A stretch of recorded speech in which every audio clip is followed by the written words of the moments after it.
They say some women kill with beauty, but what if beauty was just a scalpel, and behind it, the surgeon was pure rot?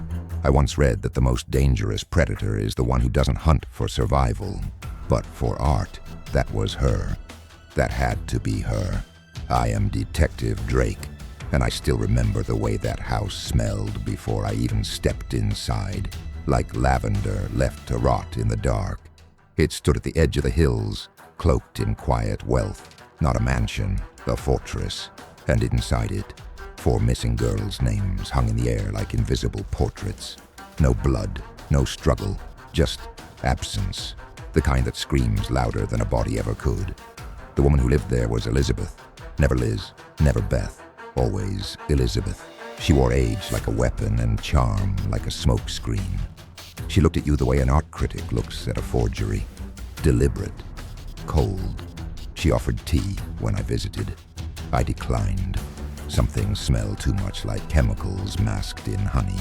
Her victims were always the same type, blonde, quiet, almost forgettable. Almost. That's what made it worse. She didn't pick them to make a point. She picked them because the world wouldn't notice. But I noticed. Her driver let slip that she kept a wing of the house closed off, said it was being restored. I asked who was restoring it. He said no one had been in there in months. A lie, of course. I could smell it on him. People think fear smells like sweat. It doesn't. It smells like hesitation. Inside that sealed wing, behind a locked iron door, I found mirrors. Walls and walls of mirrors. Not the kind you buy. They were antique, gilded, and each one had a different reflection. Not just of me, but of them, the girls, smiling, still, preserved somehow. It wasn't real, couldn't be, but it was something off. The forensic team later found that she was filming them, psychologically manipulating them into believing they were safe, even admired. And then, just like that, vanished. Her obsession wasn't blood, like the old myths claimed.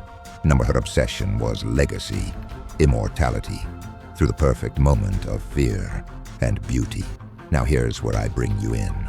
Yeah, you, the one who's been following this case with me, step by step, in this ride through the mind of something colder than murder. Look, I've got fragments. The driver's story is weak. The victims' families remember strange gifts arriving weeks before the disappearances, music boxes, scented envelopes. The question is, do you see the pattern I'm starting to? Or am I losing the thread? Let me know what you think, how you'd follow it from here. I'm listening. I always do. Anyway, Elizabeth didn't run. She stayed. That's how I knew she believed she hadn't done anything wrong. Psychopaths run. Narcissists pose. When I arrested her, she smiled like she'd just finished the painting. And maybe she had. In her mind, she didn't kill those girls. She made them eternal. In her words, they'll never fade now. There was no remorse, just pride. You know, people always ask me what justice looks like.